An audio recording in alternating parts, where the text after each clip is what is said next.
Good morning students. आज हम लोग इस लेक्चर में पढ़ेंगे टेट्राहेड्रन के बारे में।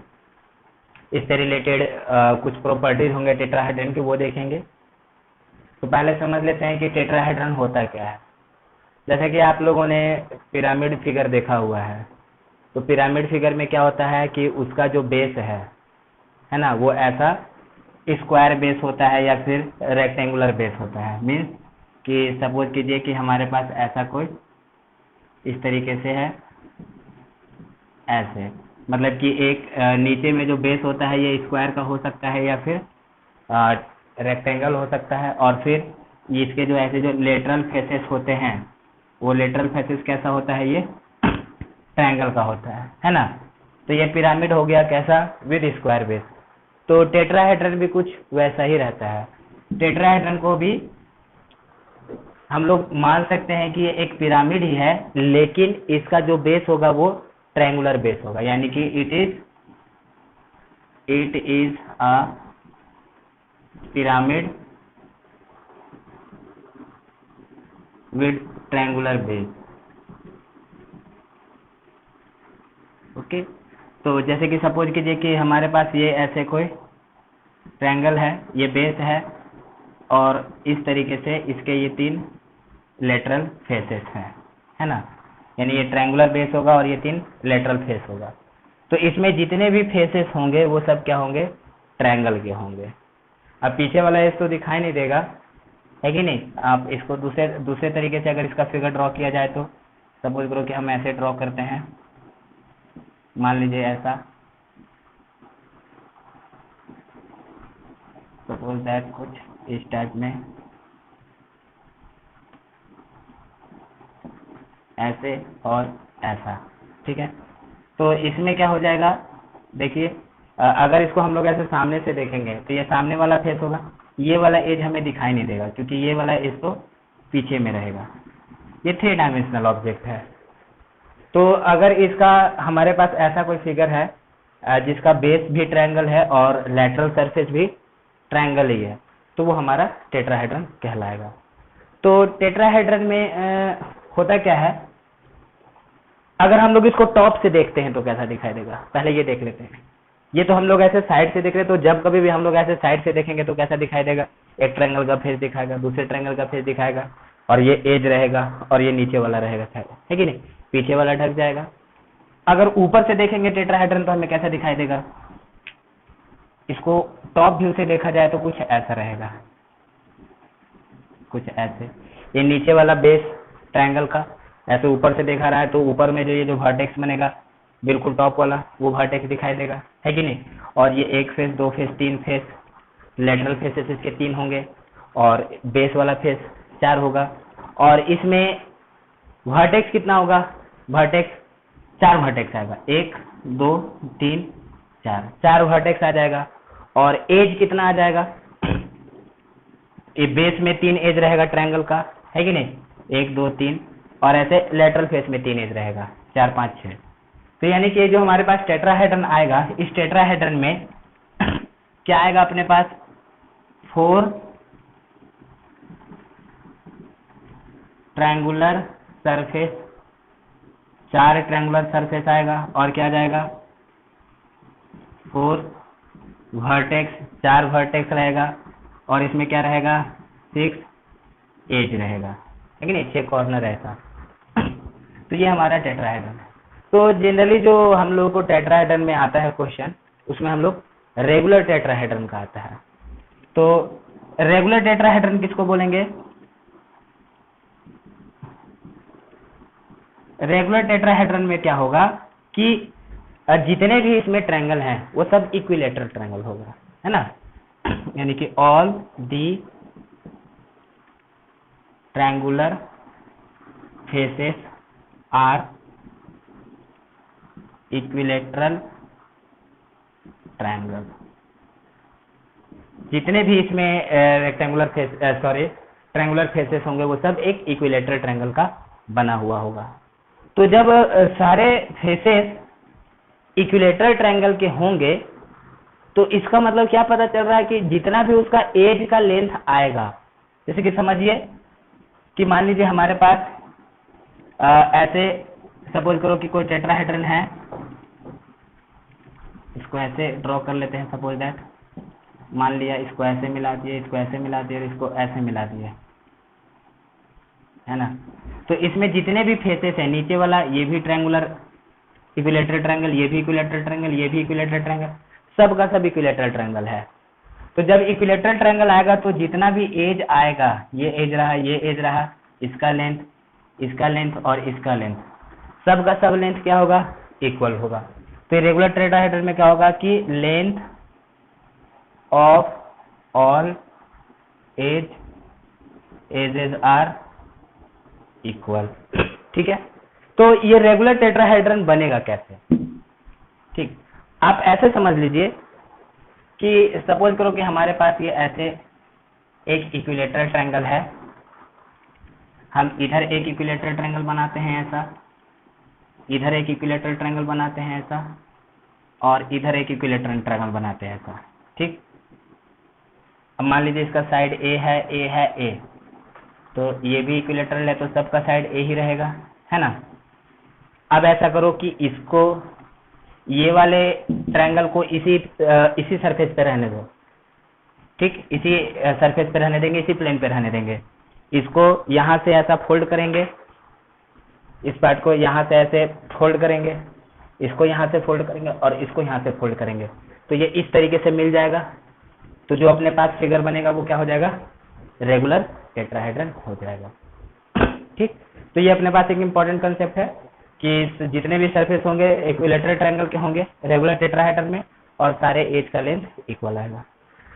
तो इसमें हम लोग को अभी देख लेते हैं कि अगर हम लोग को इसका सरफेस एरिया निकालने के लिए बोला गया कि सपोज कीजिए हमारे पास रेगुलर टेट्राहेड्रन दिया हुआ है और उसका सरफेस एरिया निकालने के लिए बोला गया है, तो सरफेस एरिया कितना होगा? इसमें 4 सरफेस है ना, चारों का चारों इक्विलेटरल ट्रायंगल है। तो अगर हमारे पास कोई इक्विलेटरल ट्रायंगल है, अगर इक्विलेटरल ट्रायंगल का साइड ए होता है तो इसका सरफेस एरिया कितना होता है, यानी कि एरिया ऑफ ट्रायंगल, है कि नहीं, √3/4 a², यही होता है ना। तो मतलब कि एक सरफेस का एरिया √3/4 a² होगा। तो ऐसे 4 है तो कितने हो जाएंगे एरिया, यानी कि 4 है तो उसको 4 से मल्टीप्लाई कर देंगे, यानी कि रेगुलर टेट्राहेड्रन का टोटल सरफेस एरिया कितना हो जाएगा, 4 × √3/4 a²। और अगर केवल लेटरल पार्ट का पूछा गया तो, यानी कि ये जो 3 ट्रायंगल ऐसे ऊपर से जाकर के मिला है उसका पूछा गया तो कितना, 3 × √3/4 a², बेस का एरिया ओनली √3/4 a²। तो इसको हम लोग रेगुलर टेट्राहेड्रन कहेंगे। ठीक, इसको ऐसे मिला दिया, इसको इसी सरफेस पे प्लेन पे रहने दीजिए, इसको यहाँ से ऐसे फोल्ड कीजिए, यहाँ से ऐसे फोल्ड कीजिए और यहाँ से ऐसे फोल्ड कीजिए, इसको हम लोग ऐसे मिला देते हैं। अब इसमें जरा कुछ और कैलकुलेशन देख लिया जाए कि अभी मान लो ये इक्विलेटरल ट्रायंगल है, हम यहाँ से इस पे एक परपेंडिकुलर खींचते हैं, है ना। मान लीजिए कि हम इसको यहाँ से एक परपेंडिकुलर खींचते हैं और सपोज करो कि ये इस ट्रायंगल का सेंट्रॉइड है। अभी इसका वैल्यू कितना आ जाएगा, सपोज करो कि हम इसका नाम लिख देते हैं, सपोज करो कि A, B और C, हम इसका नाम ABC रखते हैं इसका। और जब हम लोग इसको ऐसे मिलाएंगे, उसको भी ऐसे मिलाएंगे और उसको भी ऐसे मिलाएंगे, तो ये तीनों का तीनों एक जगह जाकर के मिलेगा, है कि नहीं, ऊपर में एक जगह पे जाकर के मिलेगा, यानी कि कुछ इस टाइप में।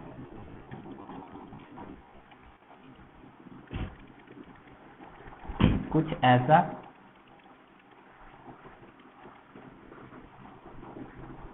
तो बना, इसको ऐसे समझ लेते हैं।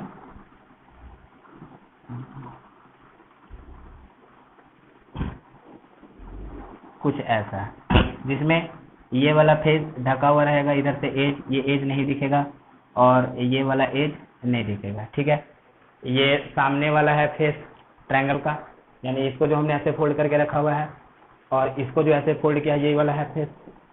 ठीक है ना, ये जो ऐसे ट्रायंगल हमने, देखिए इसको ऐसे समझिए, ये इधर से ऐसे मुड़ के आया है, चलेगा। तो मान लो कि हम इसको O लिख देते हैं, तो ये भी O हो जाएगा, ये भी O हो जाएगा, ये भी O हो जाएगा। ठीक, ये सब जा करके वापस एक ही जगह पे मिलेगा, है ना। अब यहाँ से कैलकुलेट किया जाए तो हम पहले इसको फाइंड कर लेते हैं कि इसका वैल्यू कितना आएगा। इसका वैल्यू कितना आ जाएगा बताइए, ये तो इक्विलेटरल ट्रायंगल का एक ऐसा, यहाँ से हमने ऐसे खींचा है हाइट। तो इक्विलेटरल ट्रायंगल में क्या होता है कि ये जो ऐसे परपेंडिकुलर होता है, ये परपेंडिकुलर इसको इक्वल पार्ट्स में डिवाइड कर देगा, है कि नहीं। और इक्विलेटरल ट्रायंगल में जहाँ पे सेंट्रॉइड होता है वहीं पे इन सेंटर, वहीं पे सरकम सेंटर, सारे पॉइंट्स तो वहीं पे आते हैं। और ये 2:1 के रेशियो में ऐसा डिवाइड हो जाता है ना।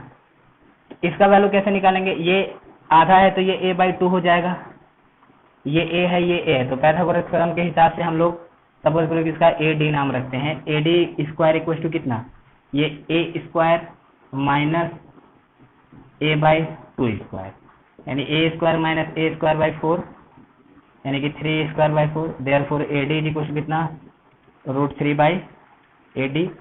This is equal to √3/2a, यानी कि इसका वैल्यू √3/2a होगा। ठीक, अब यहाँ पे देखिए इसको फोल्ड करके लिखा जाए, इसको आप लोग नोट करके रख लेंगे। ये √3/4a स्क्वायर हुआ, हम इसको फोल्ड कर देते हैं। इसको फोल्ड कर देते हैं तो कुछ अपने पास ऐसे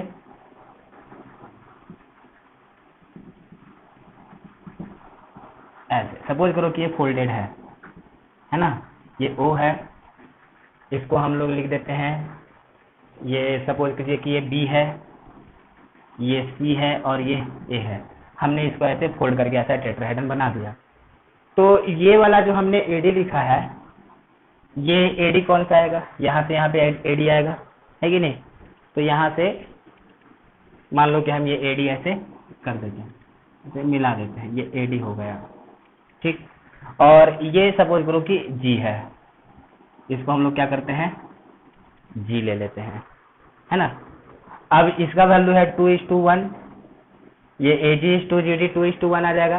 तो यहाँ से हम लोग GD का वैल्यू कितना लिखेंगे, GD इज 1/3 ऑफ AD, यानी कि दिस इज 1/3 ऑफ AD कितना, √3/2a, है ना, यानी कि this is equal to 1/2 √3a। इतना लिखा जा सकता है किसको, GD को। सिमिलरली इसी के जैसा हम लोग यहाँ पे ऐसे मिलाते हैं, है ना। सपोज करो कि हम इसका नाम लिख देते हैं D', सपोज के लिए कि नाम लिख देते हैं D'। ठीक, अब जरा गौर कीजिए कि ये हमने D' रखा है। अब एक काम करते हैं, यहाँ पे ये D है, हमने DOBC है, ये OBC है। यहाँ से भी हम लोग जो ऐसे खींचेंगे, जो भी किधर से भी खींचा जाए, सपोज करो कि इधर से नहीं खींचते, हम इधर से इसको मिलाते हैं, इधर से, तो इधर से ये हो जाएगा OD।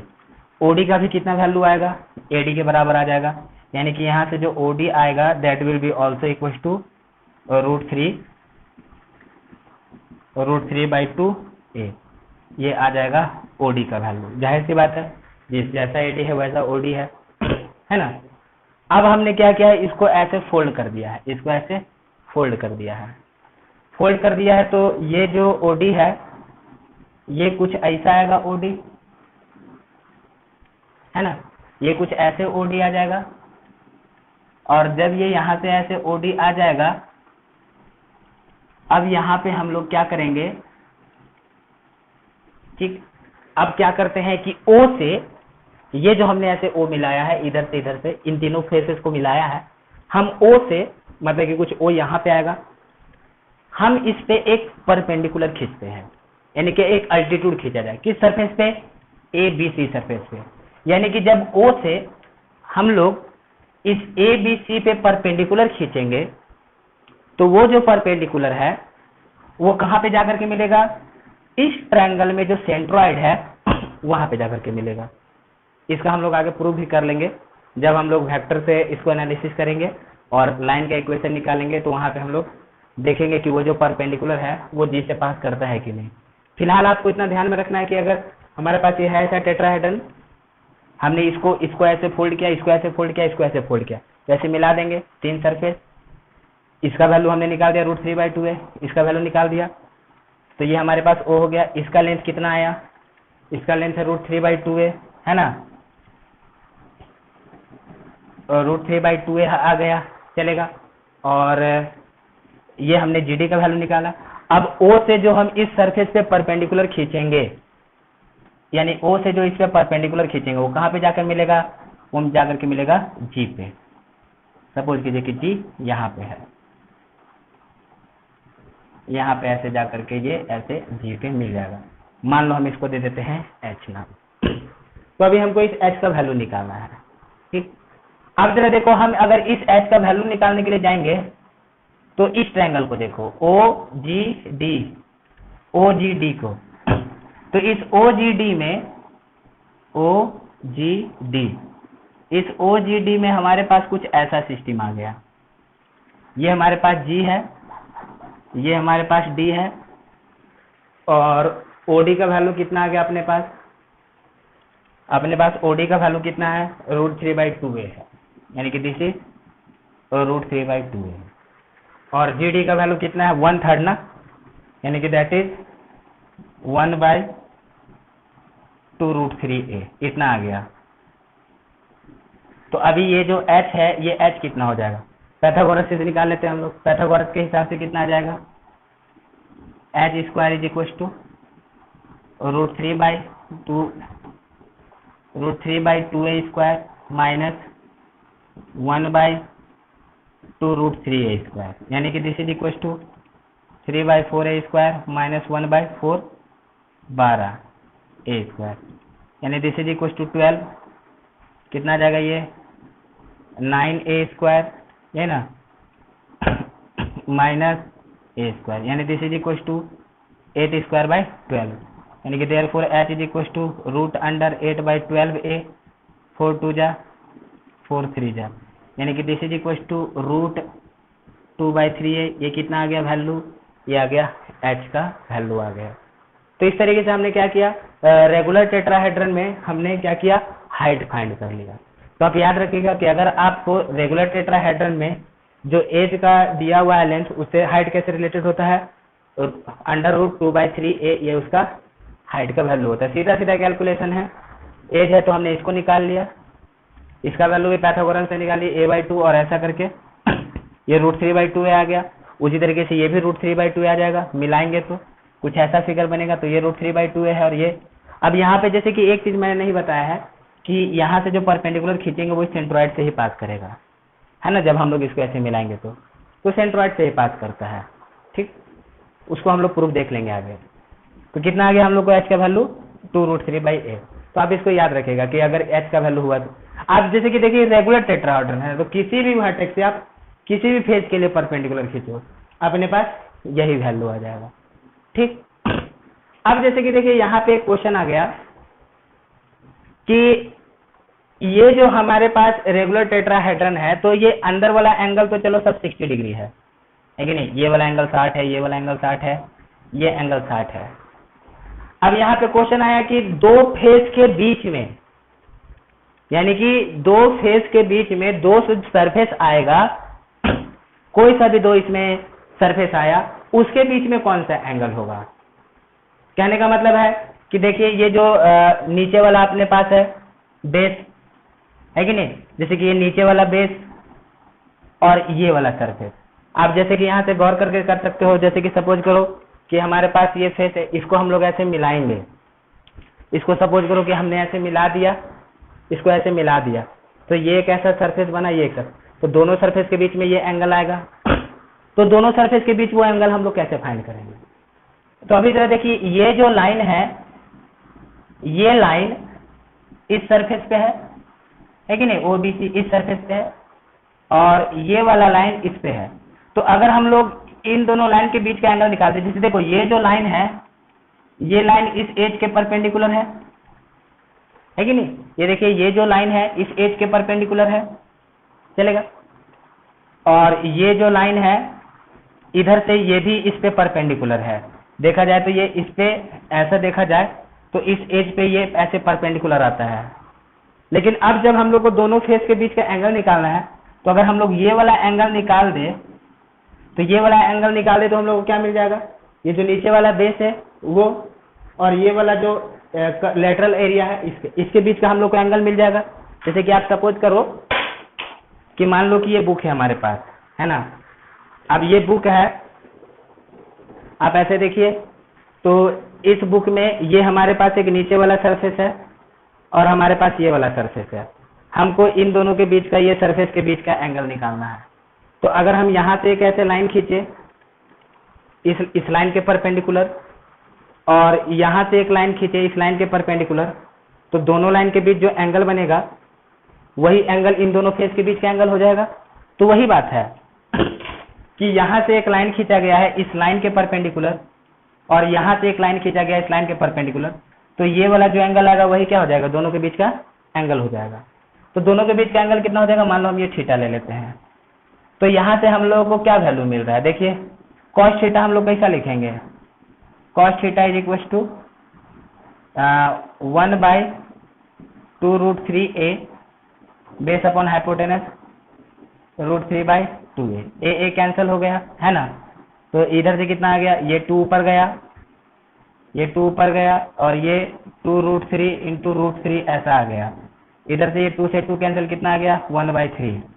तो यानी कि therefore theta is equal to कितना, cos inverse 1/3। This is the angle between any two faces. कोई सा भी हमने ले लिया तो ये वाला फेस, ये वाला, यानी कि इस फेस और इस फेस के साथ इतना एंगल आया। तो बाकी है तो ये रेगुलर टेट्राहेड्रन ही ना, तो कैसे भी रख दो। अब मान लो थोड़ी देर के लिए तुम इसको बेस बना दो, क्योंकि सब तो इक्विलेटरल है, इक्विलेटरल है तो सारा एरिया एक ही जैसा है। तो यहाँ से अगर ये वाला फेस और नीचे वाले बेस के बीच में इतना एंगल आया तो बाकी सब के बीच में यही एंगल आएगा।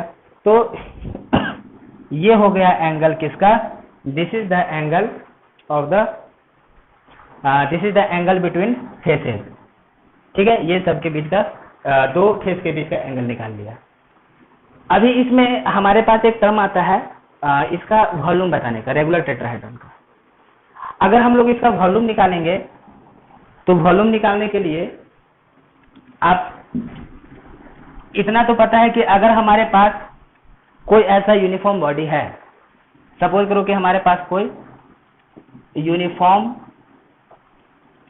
क्रॉस सेक्शनल, अगर हमारे पास कोई यूनिफॉर्म क्रॉस सेक्शनल बॉडी है तो इसका जो वॉल्यूम होता है, ये वॉल्यूम क्या होता है, area of base into height. Okay, यही हम लोग यूनिफॉर्म क्रॉस सेक्शनल बॉडी का हम लोग वॉल्यूम निकालते हैं। जैसे कि सपोज करो कि मान लो हमारे पास ऐसे कुछ एक ऐसा, हम ऐसा ले लेते हैं कुछ क्यूबॉइड टाइप का, है ना। सपोज करो ये ए है, ये बी है और ये एच है। इसका वॉल्यूम निकाला गया तो हम लोग कैसे निकालेंगे, क्यूबॉइड है ना, क्या होता है L into breadth in L B H, यानी एरिया ऑफ बेस कितना हो जाएगा ए इंटू बी और हाइट कितना हो गया एच, ये हो जाएगा। ठीक, सपोज करो कि हमारे पास ऐसे सिलेंडर है, इसका रेडियस आर है और मान लो ये हाइट कितना है एच, इसका वॉल्यूम कितना लिखते हैं हम लोग, पाई आर स्क्वायर एच।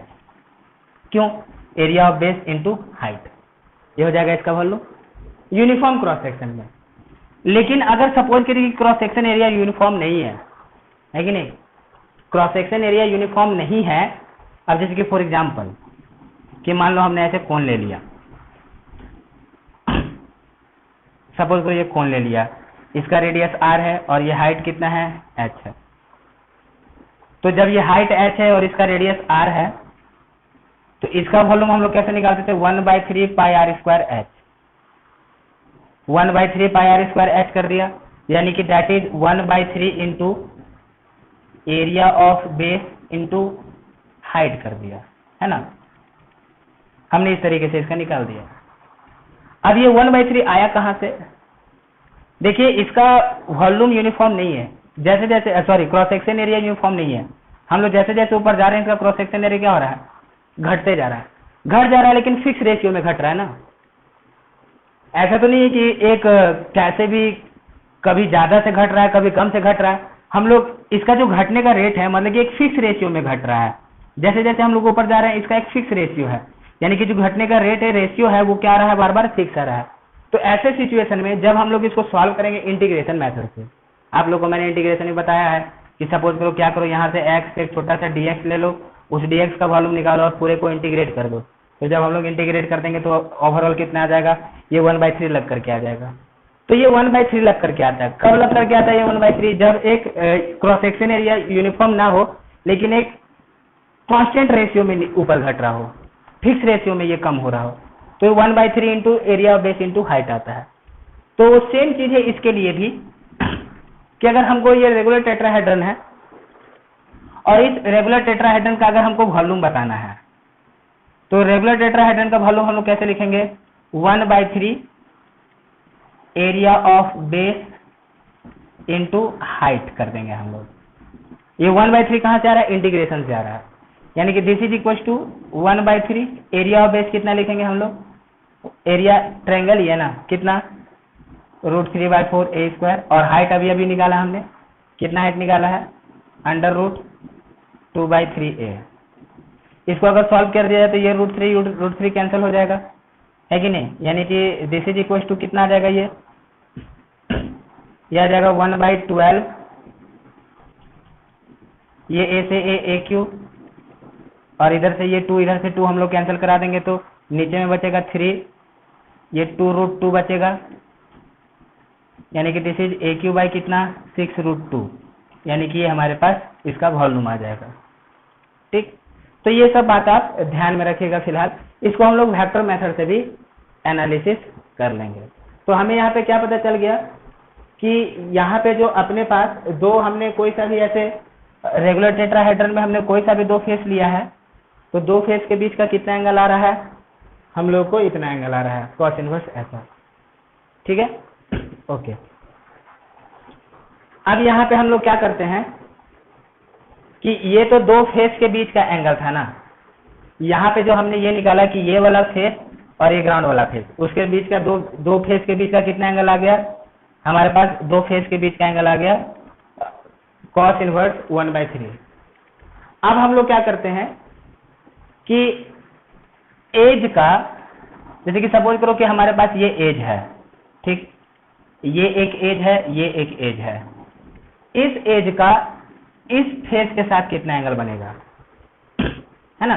जैसे कि देखिए इसको हमने कि जो हमारे पास रेगुलर टेट्राहेड्रन था,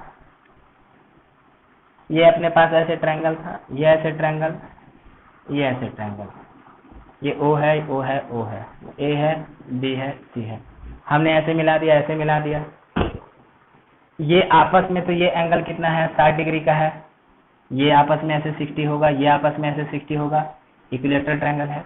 ये वाला जो साइड आया, आप जस्ट इमेजिन करो कि हमारे पास ये ऐसे है, ये वाला एज है ना, ये वाला जो एज आया, सपोज करो कि ये बेस है, ये एक बेस है तुम्हारा किसका, ट्रायंगल का, इक्विलैटरल ट्रायंगल का बेस, और ये एज ऐसा है, तो इस एज का इस सरफेस के साथ कितना एंगल होगा हम लोग को बताना है। अभी हमने क्या किया है, इस फेस का इस फेस के साथ, यानी एक फेस का दूसरे फेस के साथ एंगल बताया। अब हम लोग निकाल रहे हैं एज का, ये वाला जो एज है कि नहीं, ये मान लो कि ऐसे अपने पास ये वाला जो एज है वो इस सरफेस के साथ कितना एंगल बनाएगा। उसके लिए भी हम लोग को ज्यादा प्रॉब्लम नहीं करना है, सीधा सीधा डायरेक्ट यहाँ से सॉल्व होकर के आएगा। कि जैसे देखो कि हम फिर से वापस क्या करेंगे, ये जो नीचे वाला ट्रायंगल है ना, अगर हम इसको ऐसे मिलाते हैं, इसको ऐसे मिलाएंगे तो इसका वैल्यू कितना आ जाएगा। जैसे कि सपोज करो कि हमने इस पे ऐसे मिला दिया, ये हमारे पास नीचे वाला फेस था, हम इस वर्टेक्स को इस जी से मिलाते हैं तो हमारे पास एक ऐसा ट्रायंगल बनेगा, ये ट्रायंगल बनेगा, और ये जो ट्रायंगल बनेगा तो जरा देखिए ये जो लाइन है, ये लाइन इस सरफेस के परपेंडिकुलर है, तो ये लाइन इस सरफेस के ऐसे परपेंडिकुलर आ जाएगा। और हाइट का वैल्यू कितना निकाला हमने, हाइट का वैल्यू निकाला है √2/3a निकाला है, ठीक। और इसका वैल्यू कितना होगा बताइए, ये वाला जो वैल्यू आएगा यहाँ से यहाँ पे जो मिलाएंगे, अरे ये वाला वैल्यू और ये वाला वैल्यू सेम ही रहेगा ना, है कि नहीं, ये वाला वैल्यू और ये वैल्यू तो दोनों सेम ही है। तो अगर हम लोग इसका वैल्यू निकालना चाहें तो क्या हो जाएगा कि इसका जो मीडियन बोलो या जो भी बोलो उसका 2/3, तो 2/3 आ जाएगा ये वाला वैल्यू, यानी कि दैट इज 2/3 ऑफ मीडियन का, यानी कि √3/2a, क्योंकि इसका वैल्यू √3/2a होता है, तो ये वाला वैल्यू 2/3 ही आएगा, ठीक है, यानी कि दिस इज इक्वल टू कितना आ जाएगा, a/√3 आ गया। अब ये a/√3 आ गया, तो सपोज करो ये एंगल हम लोग अल्फा लेते हैं, तो अब यहाँ से हम लोग बाकी हम लोग कैलकुलेट कर सकते हैं, नहीं तो अगर नहीं भी निकालते तो चल जाता है, क्योंकि ये अपने पास 2√3a है ना, और ये कितना है अपने पास, इसका वैल्यू तो a के बराबर आएगा, क्योंकि इक्विलेटरल है तुम्हारा ट्रायंगल, तो ये a के बराबर आ जाएगा। तो यहाँ से अगर हम लोग ऐसे cos अल्फा निकालेंगे तो cos अल्फा कितना आ जाएगा बताइए, a/√3 अपॉन कितना a, यानी कि 1/√3, यानी therefore alpha is equal to कितना, cos इनवर्स 1/√3। तो ये जो अपने पास अल्फा आया cos इनवर्स 1/√3, ये कौन सा एंगल है, एंगल ऑफ द एज, ये जो हमारे पास एज है, इस एज का एंगल आया बेस के सरफेस के साथ। ये क्या है, angle of edge with the surface of base, ये आया। और ये जो अपने पास आया cos इनवर्स 1/3, ये कौन सा एंगल आया, ये आया एंगल बिटवीन क्या, टू सरफेस, यानी कि ऐसे कॉर्नर बनेगा ना, कॉर्नर, तो कॉर्नर बनेगा तो कॉर्नर में कितना एंगल बन रहा है, तो ये वाला एंगल है। ठीक, और हमने इसका भी हाइट भी निकाल लिया, इसका वॉल्यूम भी निकाल लिया।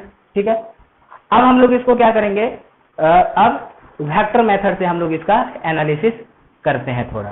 तो फिलहाल के लिए आप इतना ध्यान में रखिए कि अगर हमारे पास टेट्राहेड्रन है, और एक चीज और ध्यान रखिएगा, अगर जैसे कि आपको टेट्राहेड्रन बोल दिया और ऐसा कुछ मेंशन नहीं किया कि टेट्राहेड्रन कैसा है, तो आप रेगुलर टेट्राहेड्रन लेकर के सॉल्व कर सकते हो।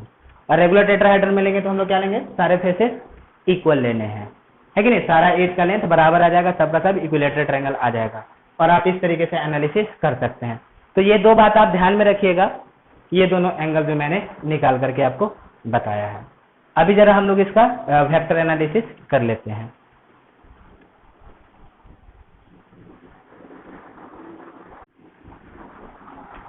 तो ये वेक्टर एनालिसिस करते हैं हम लोग टेट्राहेड्रन का। सपोज कीजिए हमारे पास ये कोई टेट्राहेड्रन है, मान लिया कि रेगुलर टेट्राहेड्रन ही है, ओके।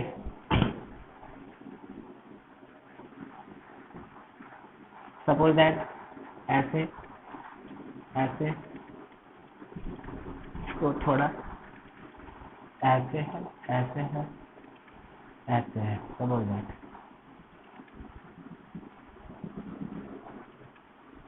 ठीक, ये मान लिया हमारे पास कोई ऐसा टेट्राहेड्रन है रेगुलर, मान लो ये O है, ये इसको हम ओरिजिन ले लेते हैं।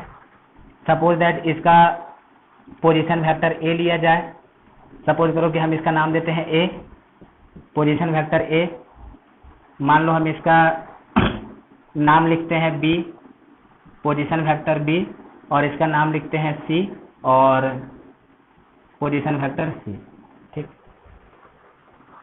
अभी इसका तो हमने रेगुलर टेट्राहेड्रन लिया है, तो रेगुलर टेट्राहेड्रन लिया है तो OA, OB, OC, AB, AC, ये सब सारे के सारे लेंथ क्या आ जाएंगे, सेम आ जाएंगे ना। अगर ये रेगुलर टेट्राहेड्रन है, यानी कि अगर इफ रेगुलर टेट्राहेड्रन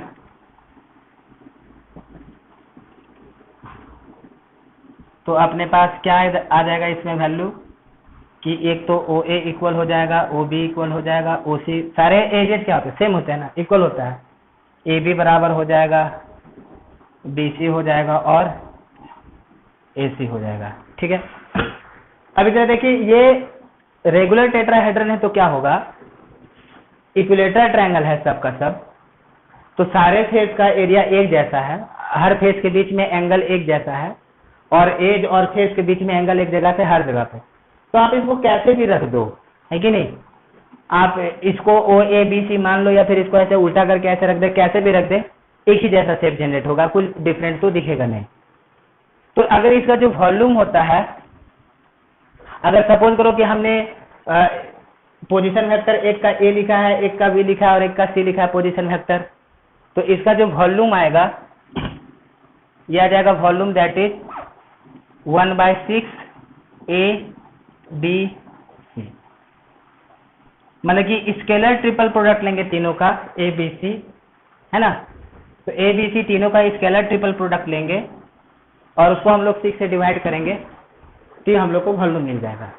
इससे पहले जो मैंने आपको वॉल्यूम निकालने के लिए बताया था in the terms of side, उसका वैल्यू और इसका वैल्यू सेम है। अब यहाँ पे ये कंफ्यूजन है कि ये 1/6 आता कैसे है कि नहीं। तो ऐसा करते हैं जरा हम लोग इसको थोड़ा सा ऐसे नीचे फोल्ड कर लेते हैं दूसरे तरफ से, है ना। मान लो कि हमने इसको ऐसे करके लिख लिया। मैंने बोला कि किधर से भी आप लोग इसका देखिएगा किसी भी तरीके से रख करके तो सब तरफ से सेम ही दिखाई देगा, क्योंकि सब क्या है, सरफेस इक्विलेटरल ट्रायंगल है, डिफरेंट तो है नहीं। तो इसमें हम लोग क्या करते हैं कि सपोज दैट हमने इसको कुछ इस तरीके से रख दिया, ये कुछ इस तरीके से रख दिया, तो मान लो कि कुछ ऐसा आ गया अपने पास।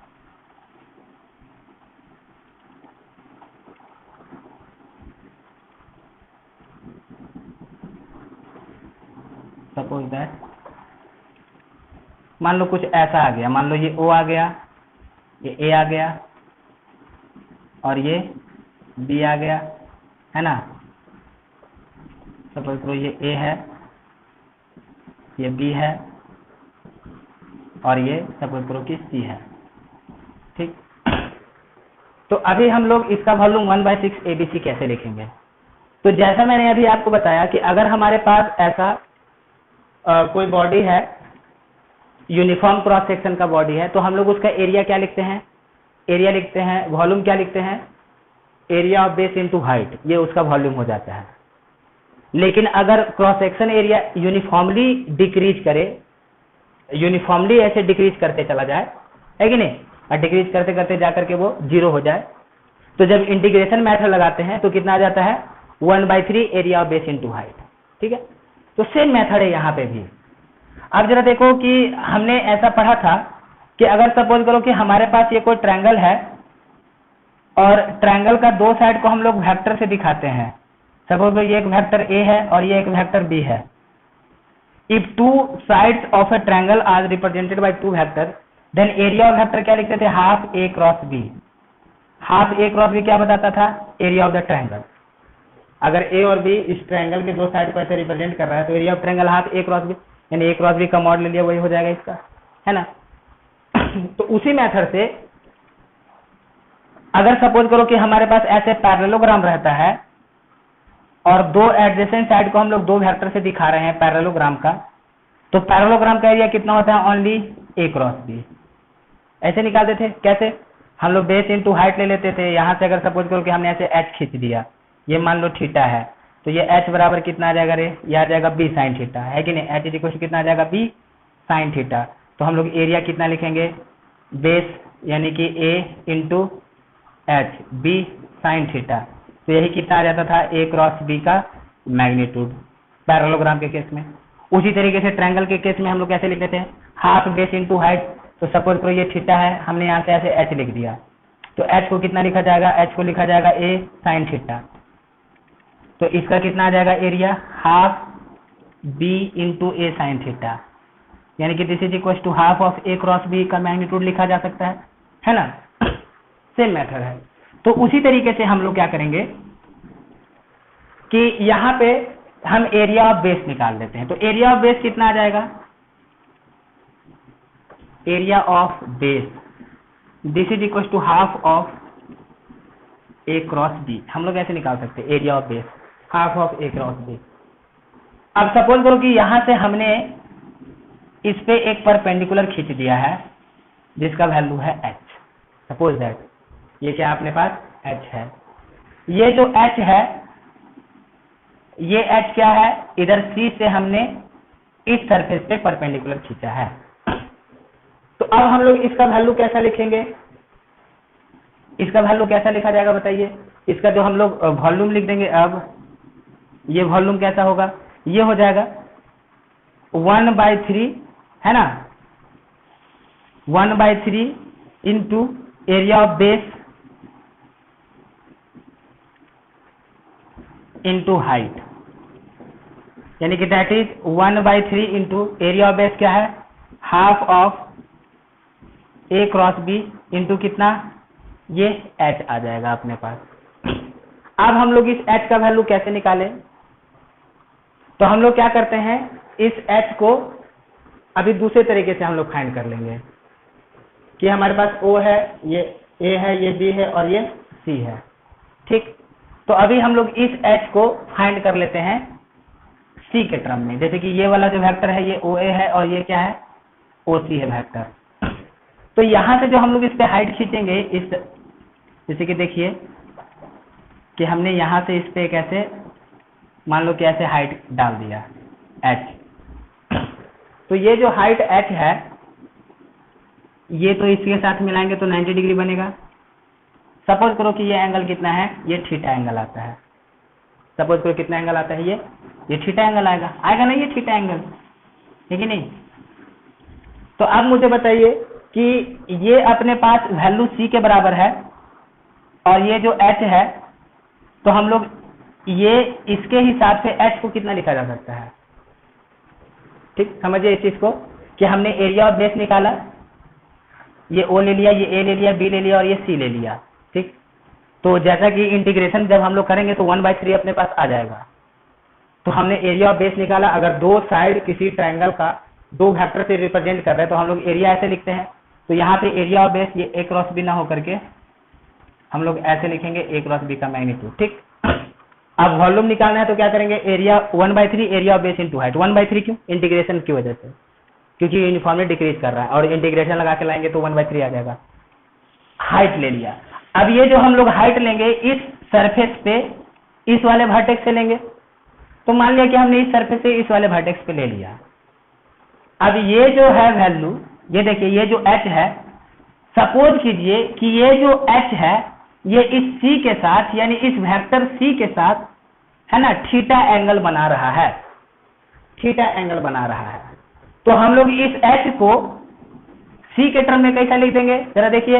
ये H यानी कि कुछ अपने पास ऐसा ट्रायंगल आ रहा है, ये थीटा है, ये H है और इसका मैग्नीट्यूड कितना है, ये O है, ये C है, तो मैग्नीट्यूड C आ जाएगा। H इक्वल टू कितना आ जाएगा, C cos थीटा। तो हम लोग इसको लिख देंगे 1/6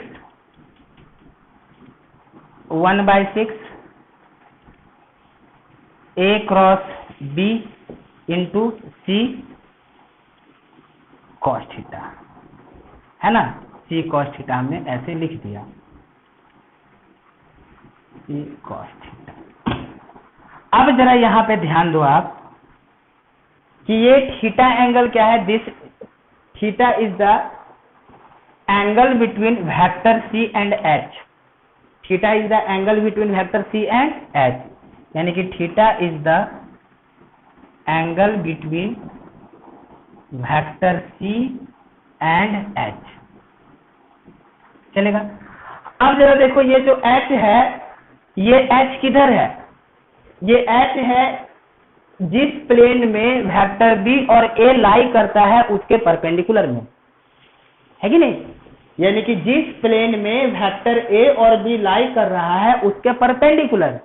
तो इसका मतलब कि H क्या है, perpendicular to plane of vector A and vector B। H is perpendicular to plane of vector A and B। इसका मतलब that is H is in direction of A cross B।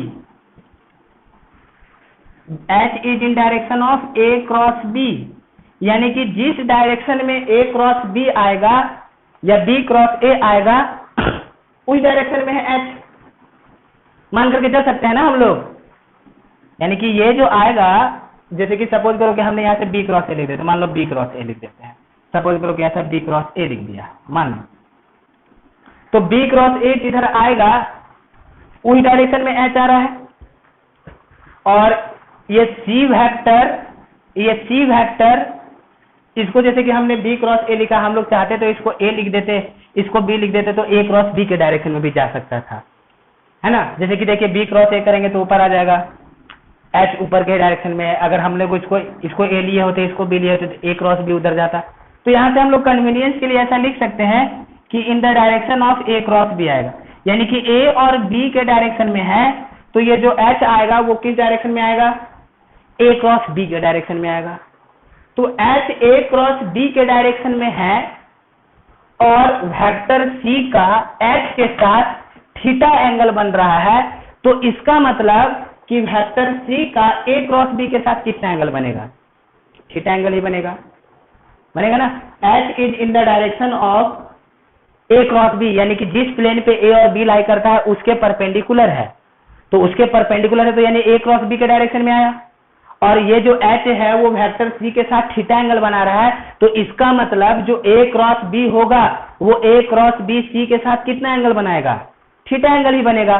तो इसका मतलब हमें पता चल रहा है कि angle between vector A cross B and vector C is कितना, थीटा, ऐसा लिख सकते हैं ना।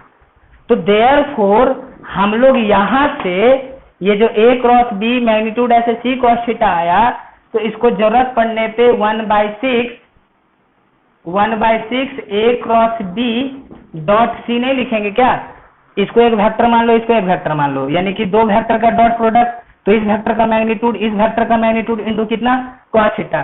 तो ये ए बी सी, सॉरी ये स्मॉल ए है, यहाँ पे कैपिटल बी लिख दे रहे हैं बार बार, ये स्मॉल ए है। तो यानी कि यहां से ये जो ए बी सी आया है ये कैसा आ गया, स्केलर ट्रिपल प्रोडक्ट। तो हम लोग कैसा लिख देंगे, this is equal to 1/6 A B C, this is the volume of a tetrahedron. तो ये जो वॉल्यूम आया कोई जरूरी नहीं है कि ये रेगुलर के लिए होगा, कोई सा भी हम लोग टेट्राहेड्रन ले लेंगे तो area of base into height करके हम लोग निकालेंगे तो ऐसे आ जाएगा। तो कहने का मतलब है कि अगर हमारे पास 3 पोजीशन वेक्टर दिया हुआ है, मान लो कि हमने 3 वर्टेक्स का पोजीशन वेक्टर दिया हुआ है ए बी सी, यानी कि एक हमने ऑरिजिन ले लिया, ये ए लिया, बी लिया, सी लिया, तो हम लोग इस तरीके से इसको निकाल देंगे। तो ये जो हम लोग ऐसे ए बी सी निकाल रहे हैं, वॉल्यूम जो निकाल रहे हैं इसका, तो यहाँ पे क्या मान के चल रहे हैं कि यहाँ पे एक वर्टेक्स जो है वो क्या है, ऑरिजिन है ना। अगर एक वर्टेक्स ऑरिजिन नहीं रहेगा तो ये ऑरिजिन के रेस्पेक्ट में हमने ए बी सी लिखा ना। अब मान लो कि ये वेक्टर कुछ और रहता तो उसके रेस्पेक्ट में हम लोग इसका पोजीशन वेक्टर लिख देते। जैसे कि यहाँ पे जो एक एज को दिखाया गया है, एक एज को ओरिजिन बताया गया है, तो एक एज को ओरिजिन बताया गया है, तो उसके हिसाब से बाकी अगर position vector A B C है तो हमने डायरेक्ट ऐसे लिख दिया। अगर एक एज ओरिजिन नहीं रहता, मान लो कि एक का पोजीशन वेक्टर ए है, एक का पोजीशन वेक्टर बी है, एक का सी है और एक का डी है, तो डी है तो अब हम लोग कैसे निकालते, ए बी सी लिखते या ए बी सी डी लिखते, क्या लिखते। तो वैसे में हम लोग क्या करेंगे कि एक का वेक्टर निकाल देंगे दूसरे के रेस्पेक्ट में। तो अब जैसे कि मान लो कि इसका पोजीशन वेक्टर, जैसे कि हमने क्या किया कि इसका पोजीशन वेक्टर मान लिया हमने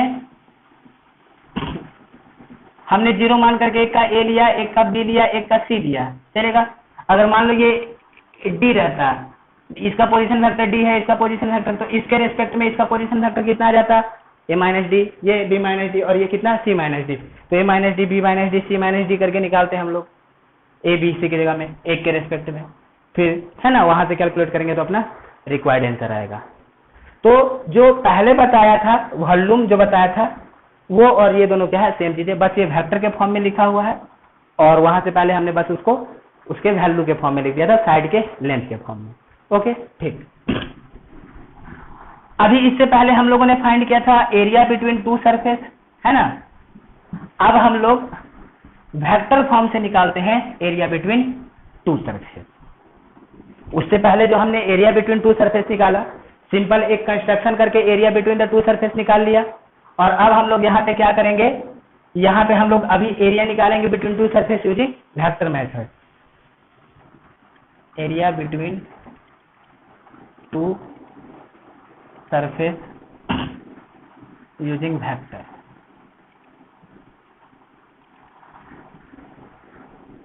सॉरी, एंगल बिटवीन, एरिया नहीं एंगल निकालना है। अब एक बात यहाँ पे आप जरा ध्यान दो कि अगर हमारे पास 2 सरफेस है और 2 सरफेस के बीच में कुछ एरिया है, जैसे कि सपोज करो कि मान लो हमारे पास ये बुक है कि नहीं, इस बुक में 2 सरफेस है, ये एक सरफेस है और ये एक सरफेस है, ठीक है, ये ऐसे 2 सरफेस है, ठीक है यार। अब हमको इन दोनों सरफेस के बीच में एरिया निकालना है। तो अगर हम लोग इन दोनों सरफेस के बीच में एरिया निकालना चाहते हैं, अरे यार ऐसे लेते हैं, ये एक सरफेस, ये एक सरफेस, हम इन दोनों सरफेस के बीच में एरिया निकालना चाहते हैं, तो सॉरी एंगल निकालना चाहते हैं। ये एक सरफेस है, ये एक सरफेस है, दोनों सरफेस के बीच में हम लोग को एंगल फाइंड करना है। मान लो कि ये वाला एंगल आया तो होगा क्या, इस सरफेस पे जो नॉर्मल खींचेंगे और इस सरफेस पे जो नॉर्मल खींचेंगे, तो दोनों नॉर्मल के बीच में जो एंगल आएगा वही एंगल क्या होगा, इन दोनों सरफेस के बीच में आएगा। यानी कि angle between two surface, angle between any two surface is equal to angle between their क्या, नॉर्मल। यानी कि दो सरफेस के बीच का एंगल निकालो, या दोनों सरफेस पे जो हम लोग नॉर्मल खींचेंगे परपेंडिकुलर होगा, उसके बीच का जो एंगल आएगा वो एंगल दोनों क्या होगा, सेम होगा। तो यहां से हम लोग अभी इस मेथड को यूज करके फाइंड करते हैं। तो सपोज करो कि हम यहाँ पे ऐसा दो सरफेस ले लेते हैं। सपोज करो कि हम एक सरफेस ले लेते हैं OAB और एक सरफेस ले लेते हैं OAC। सपोज दैट, मान लो कि let us take two surface, एक ले लिया हमने सरफेस OAB और एक हमने ले लिया सरफेस, सपोज करो कि OAC। हमने ऐसे दो सरफेस ले लिया है। अब दोनों सरफेस हमने लिया, तो अब यहाँ पे बात है कि अब इन दोनों सरफेस के नॉर्मल में कौन सा वेक्टर लिया जाए, है ना। ये दो सरफेस लिया, तो अब इस दोनों सरफेस के नॉर्मल में कौन सा वेक्टर लिया जाए, ये एक बात होगी। तो अभी जरा देखो कि हमने इसका पोजीशन वेक्टर A बोला है, इसका पोजीशन वेक्टर B बोला है और इसका पोजीशन वेक्टर C बोला है। तो ये जो OA वेक्टर है और ये जो OB वेक्टर है, OA vector and OE vector, they lie in a plane OAB। मतलब OA वेक्टर एंड ये जो OB वेक्टर है लाई इन प्लेन कितना, OAB। मतलब कि जो OA वेक्टर है मतलब क्या है, ये वेक्टर A है and vector B। OA vector मतलब A वेक्टर एंड OB मतलब कि B वेक्टर लाई इन प्लेन क्या, OAB। ये OAB के प्लेन में आ गया, है कि नहीं। तो देयरफॉर ये जो A क्रॉस B आएगा, A क्रॉस B आएगा, ये क्या हो जाएगा, perpendicular to plane of OAB। यानी कि जो क्रॉस करके जो वेक्टर आता है, जानते हैं कि जिस प्लेन में दोनों लाई करता है उसके परपेंडिकुलर में आएगा ना। ये A वेक्टर और B वेक्टर जिस प्लेन में लाई करता है उसके परपेंडिकुलर में कौन सा आ जाएगा, A क्रॉस B वेक्टर आ जाएगा। सिमिलरली हमारे पास ये C वेक्टर है और ये A वेक्टर है। तो A क्रॉस C जो वेक्टर आएगा that will be perpendicular to, यानी कि vector A cross C is क्या, is perpendicular to plane of कितना, OAC। यानी कि OEC के परपेंडिकुलर में आ जाएगा वेक्टर A क्रॉस C। ठीक, तो यानी कि हमारे पास ये दो नॉर्मल वेक्टर मिल गया है दोनों प्लेन का। अगर हम लोग एनी हाउ इन दोनों नॉर्मल के बीच में अगर हमने एंगल फाइंड कर लिया तो अपना काम हो जाएगा। ठीक है, ठीक। तो अभी ऐसा करते हैं कि हम लोग इन दोनों के बीच में एंगल फाइंड करते हैं। तो अभी जरा इन दोनों के बीच में एंगल फाइंड किया जाए। तो यहाँ पे एंगल फाइंड करने के लिए हम लोग डॉट प्रोडक्ट लेते हैं। दोनों के बीच में हम लोग एंगल फाइंड करने के लिए डॉट प्रोडक्ट लिया जाए। यानी कि हम लोग ऐसा करते हैं A cross B dot A cross C find किया जाए, है ना। हम लोग इसका वैल्यू फाइंड कर लेते हैं। अब एक बात यहाँ पे आप ध्यान रखिए कि हम जो ये एंगल फाइंड कर रहे हैं वो रेगुलर टेट्राहेड्रन के लिए फाइंड कर रहे हैं। तो रेगुलर टेट्राहेड्रन के लिए फाइंड कर रहे हैं तो हमारे पास क्या होता है कि वेक्टर A सारे के सारे एज बराबर होते हैं ना, यानी OA AB BC सब क्या हो जाएगा, इक्वल हो जाएगा। इक्वल हो जाएगा तो यहाँ से इधर ड्रॉ कर लेते हैं diagram.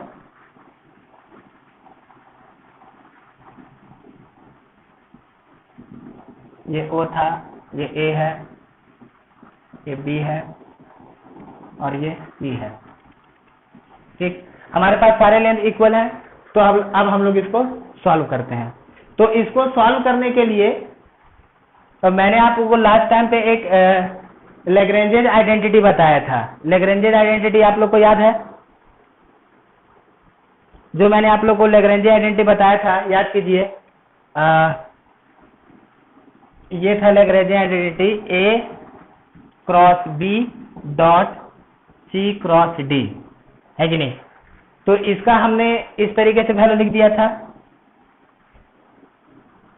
A dot C A dot D, B dot C B dot D, यानी कि that is A dot C B dot D minus B dot C A dot D. ये लैग्रेंज आइडेंटिटी बताया था हमने। अगर अपने पास ऐसे 4 वेक्टर है और इस 4 वेक्टर का हम लोग डॉट प्रोडक्ट लेते हैं तो A C A D B C B D, ठीक है। तो अभी हम लोग इसी मेथड से इसको सॉल्व कर देंगे। तो इस मेथड से क्या था, देखिए A B C D, A C A D, A C A D, B C B D. तो यहां से हम लोग उसी तरीके से लिख देते हैं इसको। कितना लिखेंगे, ए सी, यही ना, A dot C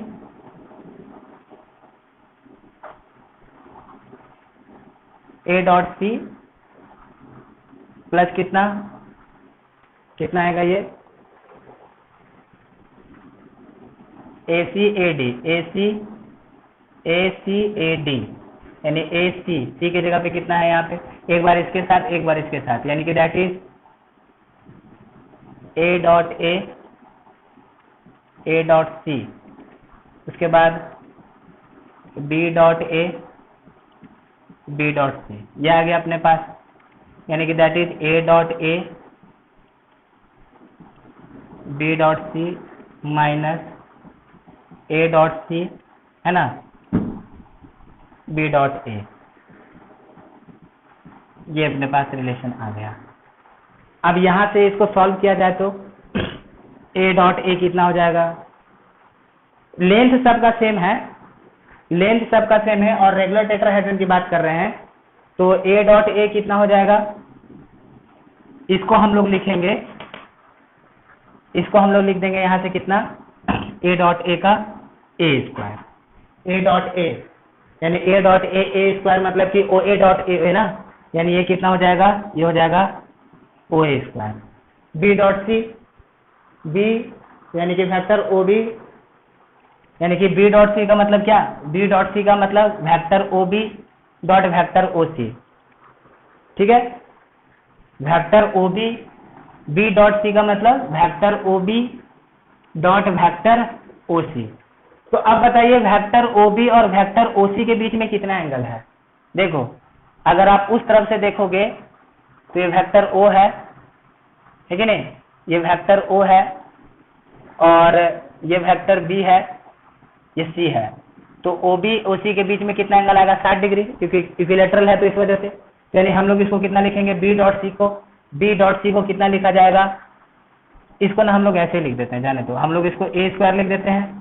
B dot सी को कितना लिखेंगे, B C into D C cos 60 degree minus इसको कितना लिखेंगे, ए सी को, ए सी कॉस 60 डिग्री, इसको बी ए कॉस 60 डिग्री, हमने ऐसा लिख दिया। ओवरऑल कितना आ जाएगा बताइए, A square B C cos 60 degree कितना, कॉस 60 डिग्री 1/2 माइनस ये कितना आ जाएगा, A square B C cos 60 degree 1/2 into 1/2, यानी कि दैट इज कितना आ गया, ये आ जाएगा A square B C by 2 minus A square B C by 4, यानी कि this is equal to A square B C by 4, इतना वैल्यू आ गया। और एक बार जरा ध्यान रखिएगा कि सारे साइड आपस में क्या होते हैं, सेम होता है, यानी कि अगर हमने O A is equal to O B is equal to O C, यानी magnitude of vector A magnitude of vector B और मैग्नीट्यूड ऑफ वेक्टर सी क्या होगा, सबका सब सेम होगा। तो यानी कि हमारे पास इसके हिसाब से इतना वैल्यू आया, और इसके हिसाब से कितना वैल्यू आएगा, इसके हिसाब से आ जाएगा ए cross B A cross C into cos theta, यानी कि इन दोनों के बीच का एंगल, है ना। तो अब हम लोग कैसा लिखेंगे यहां से कि ये जो वैल्यू आया है इसको इसके साथ इक्वेट कराते हैं, तो इस वैल्यू को इसके साथ इक्वेट कराया जाए तो कितना आएगा बताइए, A cross B B cross A cross C, A cross B, A cross C into cos theta that is equal to A square B C by 4। अब यहां से देखते हैं कितना आता है वैल्यू। ये ए क्रॉस बी का मैग्नीट्यूड कितना आ जाएगा, ए बी, ए और बी के बीच में कितना एंगल है बताइए।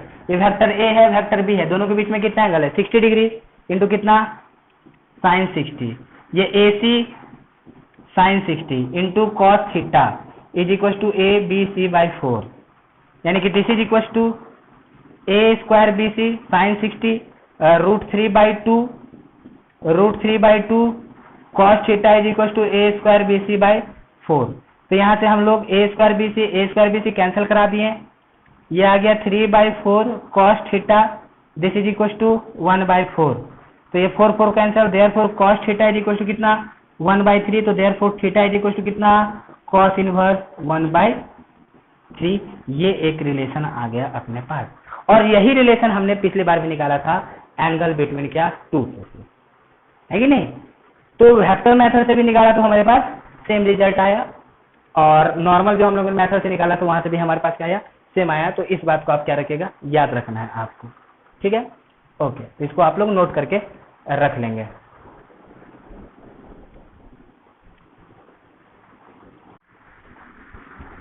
अभी रेगुलर टेट्राहेड्रन में होता क्या है कि जो हमने अभी एंगल वगैरह निकाला, यहाँ पे एक और जो अपने पास इंपॉर्टेंट बात है वो ये है कि ये जो अपोजिट एजेज होते हैं रेगुलर टेट्राहेड्रन में, कि जैसे कि ये ओ ए के में ये ओ ए जो एज आएगा इसके अपोजिट में बी सी एज आएगा, है कि नहीं।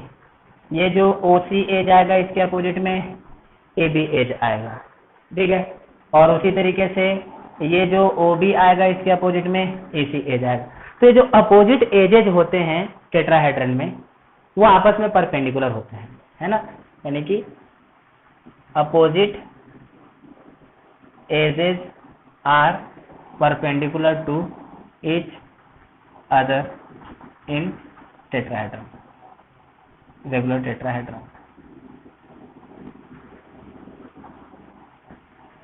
तो इसको हम लोग प्रूफ कर लेते हैं।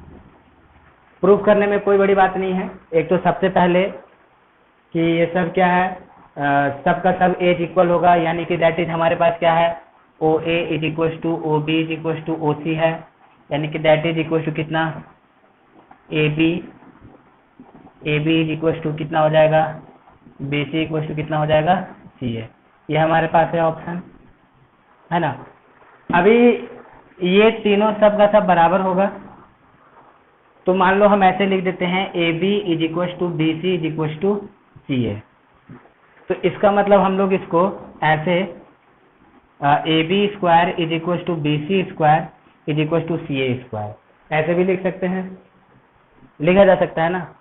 और इस ए बी स्क्वायर को हम लोग क्या लिख सकते हैं, इस ए बी स्क्वायर को क्या लिखा जा सकता है, ए बी स्क्वायर को हम लोग लिख सकते हैं वेक्टर बी माइनस ए का मैग्नीट्यूड, और ये वेक्टर सी माइनस बी का मैग्नीट्यूड, और ये वेक्टर ए माइनस सी का मैग्नीट्यूड। हमने ऐसे लिख दिया, ठीक है। अब जैसे कि देखिए जब दो वेक्टर का डॉट प्रोडक्ट किया जाता है तो उसका मैग्नीट्यूड का स्क्वायर के बराबर हो जाता है। तो इस चीज को हम लोग कैसे लिख सकते हैं, इसको लिख सकते हैं B minus A dot B minus A, this is equal to C minus B dot C minus B, है ना। And this is equal to A minus C dot A minus C, हम लोग ऐसे भी लिख सकते हैं, चलेगा। अब यहां से हम लोग क्या करते हैं, एक रिलेशन निकालने का कोशिश करते हैं। यहां से हमारे पास क्या रिलेशन आ जाएगा, देखिए हम लोग ऐसे करेंगे तो कितना आ जाएगा, ये आ जाएगा B dot A minus, sorry यहाँ पे आ जाएगा ये B dot B minus B dot A minus A dot B plus A dot A, this is equal to C dot C minus C dot B minus B dot C plus B dot B, this is equal to A dot A minus A dot C minus C dot A plus C dot C. तो यहाँ से हम लोग B dot B को B square लिख सकते हैं, B dot B square, यानी कि that is A B square, है कि नहीं, O B square. This is minus 2b dot A लिख सकते हैं, प्लस इसको ए स्क्वायर लिखा जा सकता है। सिमिलरली इसको हम लोग C square minus 2b dot C भी लिख सकते हैं, क्योंकि ए डॉट बी लिखो या बी डॉट ए लिखो या सी डॉट बी लिखो या बी डॉट सी लिखो, दोनों बराबर ही है ना। प्लस बी स्क्वायर, इसको हम लोग कितना लिख सकते हैं, A square minus 2 A dot C plus कितना सी स्क्वायर। अब हम लोगों ने क्या पढ़ा था कि रेगुलर टेट्राहेड्रन है तो ओ ए ओ बी ओ सी बराबर है ना, ओ ए ओ बी ओ सी बराबर है। तो यहाँ से हम लोग इसको ऐसे आपस में कैंसिल करा सकते हैं, सब आपस में बराबर है। और फिर ये 2 भी है तो -2 भी कैंसिल करा लेंगे। तो देयरफॉर यहाँ से अपने पास क्या रिलेशन आ गया, B dot A B dot C equal to कितना, ए डॉट सी, यानी कि ये रिलेशन आ गया। अब ऐसा करते हैं, हम इस रिलेशन को यूज करते हैं। अब हमारे पास ये जो रिलेशन आ गया, अब B dot A is equal to B dot C is equal to A dot C. तो यहाँ से अगर हम लोग इन दोनों को लेकर के चलें, तो इन दोनों को लेकर के चलेंगे तो कितना आ गया, B dot A is equal to B dot C, यानी कि that is B dot A minus B dot C equal to 0। तो यहाँ से हमने b बाहर निकाल दिया तो a minus C, this is equal to 0, हमने ऐसा लिख दिया। अब जरा देखिए ये b वेक्टर किसको लिखा जा सकता है, इसको हम लोग लिखेंगे ob वेक्टर डॉट ac, ये दिखाया जाएगा ना, ac को लिखेंगे ना हम लोग ये ac, this is equal to 0, यानी कि इन दोनों वेक्टर के डॉट प्रोडक्ट 0 है। तो डॉट प्रोडक्ट 0 है तो इसका मतलब क्या होगा, या तो ये दोनों में से कोई एक 0 होना चाहिए या फिर एंगल 0 होना चाहिए, लेकिन दोनों में से कोई एक, दोनों का दोनों नॉन जीरो वैल्यू है। तो इसका मतलब कि देयरफॉर इसके बीच में एंगल जो आ गया, कितना एंगल आ गया, 90 डिग्री। तो मतलब क्या पता चला कि ये वाला एज और ये वाला एज क्या है, आपस में परपेंडिकुलर है। उसी तरीके से दूसरे पेयर को लेंगे तो हम लोग को दूसरे पेयर, यानी कि यहाँ से हम लोग एक बार इन दोनों को लिया एक बार इन दोनों को लिया तो अलग अलग पेयर का हम लोग को पता चल जाएगा कि वो आपस में क्या है, 90 डिग्री है। तो ये टेट्राहेड्रन के बारे में आप इसको ध्यान में रखेंगे। और एक चीज जरा ध्यान रखो कि तुमको ऐसा भी दिया रहेगा कि बोल दिया गया कि ये 0 है, एक पेयर 0 है डॉट प्रोडक्ट और दूसरा पेयर का भी डॉट प्रोडक्ट 0 है ना, तो प्रूव करो कि तीसरा भी 0 आएगा। ये इसमें ऐसा क्वेश्चन आ चुका है, क्वेश्चन ऐसा आ चुका है कि इसका उल्टा पूछता है कि अगर दो पेयर आपस में परपेंडिकुलर हैं तो प्रूफ करना है कि थर्ड पेयर भी आपस में क्या होगा, परपेंडिकुलर होगा। ठीक है, यानी कि क्वेश्चन में दिया रहेगा अगर दो अपोजिट पेयर आपस में परपेंडिकुलर है तो प्रूफ कीजिए कि थर्ड पेयर भी आपस में परपेंडिकुलर है। मतलब कि ऐसे है क्वेश्चन कि जो OA वेक्टर है perpendicular to BC vector and suppose that OC vector perpendicular to AB vector, then prove that कि अब कौन सा एक एज बचता है, कहता है कि OA vector is perpendicular to BC vector and OB vector is perpendicular to OC vector is perpendicular. तो यानी कि प्रूफ क्या करना है, अब हमें प्रूफ करना है कौन सा एज बच गया इसमें, अपोजिट वाला AB हो गया, AB इज OC, यानी कि यहाँ पे हमारे पास कौन सा बच गया, ये AC बच गया ना, यानी AC और कौन सा, AC के अपोजिट में कौन सा आ जाएगा, ये OB आ जाएगा। Then proof that OB vector is perpendicular to AC vector. ठीक है, हम लोग को ये प्रूफ करना है। तो अब जरा यहाँ पे देखो, हम लोग यहाँ पे है OA vector perpendicular to BC vector, इसका मतलब OA डॉट BC, इसको हम लोग 0 लिखेंगे क्योंकि दोनों के बीच में 90 डिग्री है। OA वेक्टर को कितना लिखा जा सकता है, इसको लिखेंगे A vector, A dot BC vector कितना लिखेंगे बताइए, vector BC vector C minus B, इसको हमने 0 लिख दिया, ये सपोज करो पहला इक्वेशन। उसी तरीके से ये जो अपने पास गिवन कंडीशन है कि OC is perpendicular to AB, यानी कि OC dot AB equal to 0, यानी कि that is C dot B minus A, ये कितना हो गया 0 हो गया, है ना। तो यानी कि इसको एक स्टेप और लिख देते हैं, यानी A dot C minus A dot B equal to 0, यानी कि that is A dot C is equal to A dot B, हम इसको पहला बोलते हैं। और यहाँ से C dot B minus C dot A is equal to 0, यानी कि therefore C dot B is equal to C dot A, इसको दूसरा बोलते हैं। तो A डॉट C बोलो या A डॉट B बोलो, तो यहाँ क्या बदलेगा कि A dot C is equal to CB and A dot C is equal to AB। तो फ्रॉम फर्स्ट एंड सेकेंड हमारे पास क्या रिजल्ट आ गया बताइए। देखिए ये भी A डॉट C है, ये भी A डॉट C है, कितना आ गया A dot B equal to कितना C डॉट B, मतलब यहाँ से A dot B minus C dot B equal to 0, इसमें से हम लोग A और C कॉमन निकालते हैं, A minus C dot B equal to कितना आ गया 0। इसका मतलब क्या पता चल रहा है, इसका मतलब पता चल रहा है कि AC जो है ना, ये जो AC आ रहा है AC इज परपेंडिकुलर टू कितना OB, ये प्रूफ हो गया। और यही तो हम लोग को प्रूफ करना था कि OB AC का परपेंडिकुलर होगा। तो ये टेट्राहेड्रल हो गया। नेक्स्ट लेक्चर में हम लोग आगे न्यूमेरिकल्स करेंगे।